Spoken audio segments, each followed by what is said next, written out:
Alors, quels sont les piliers d'une identité nationale très forte? Qu'est-ce qui fera en sorte que lorsqu'on regarde la RDC aujourd'hui, on nous respecte? On respecte tous les Congolais, on respecte les pays, on respecte toutes nos communautés, notre diversité, ainsi de suite. La première des choses, c'est l'éducation patriotique. Il n'y a pas un pays qui a accompli grand-chose s'il n'y a pas eu une bonne éducation à la base, s'il n'y a pas eu un suivi à la base.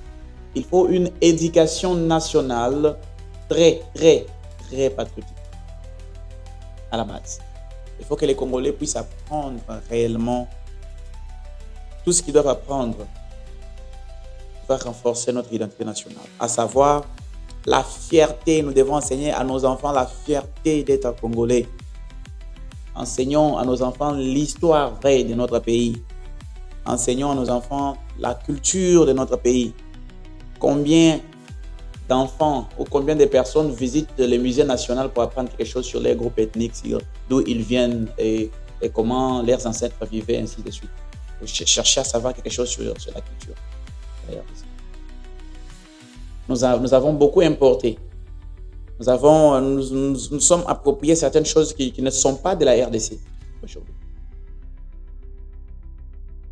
Essayons de retourner à notre authenticité en tant que pays. Enseigner la culture, la vraie culture, enseigner nos héros nationaux, ce qu'ils ont fait, quel bon exemple ils ont fait et comment ces enfants-là, comment nous jeunes, nous pouvons suivre ces pas. C'est certains grands dirigeants de ce monde ont dit, vaut mieux, n'est-ce pas, mourir en tant qu'héros pour défendre sa patrie qu'être récompensé pour trahison. Il faudrait que ces genres de valeurs soient inculquées dans la mémoire collective de tous les Congolais pour que nous soyons capables de nous dire, voilà, nous avons vraiment bâti, nous avons construit cette identité nationale forte et respectable. Nous devons remettre le patriotisme au centre du système éducatif.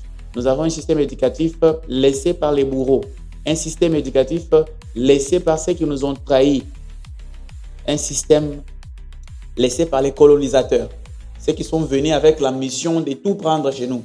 Ils ont fait des décennies à nous maltraiter, on les transportait, Non, ce n'est pas la haine, c'est l'histoire. Ça ne doit pas changer. Nous devons parler de ces choses. Ce sont ces choses qui fâchent, ce sont ces choses qui font mal. Nous devons parler de ça. On a coupé des gorges, on a coupé des mains, on a fait ceci, cela. Ces gens ne marchaient pas, on devait les transporter. Ces gens, on préparait tout ce qu'ils mangeaient, on cherchait les bons gibiers, les meilleurs viandes des brosses, on donne à ces gens-là. Ils se sont accaparés de tout. Ils sont allés très très loin. Ils ont pris même des génies qui étaient dans les eaux. Qu'est-ce qu'ils n'ont pas fait? Il faut qu'on enseigne ces choses. Ce n'est pas de la haine, c'est de l'histoire.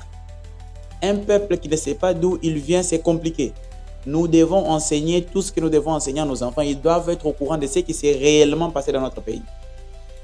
Et c'est ce qui fera en sorte que nous puissions réellement construire une identité nationale forte et que de certaines bêtises, certaines choses qui sont passées dans les passés, qui sont passées ne puissent pas se répéter. Certaines bêtises ne puissent pas surgir encore dans la vie. Parce qu'un peuple sans histoire, un peuple qui ne sait pas où il est en train de venir, il est condamné à revivre la même chose.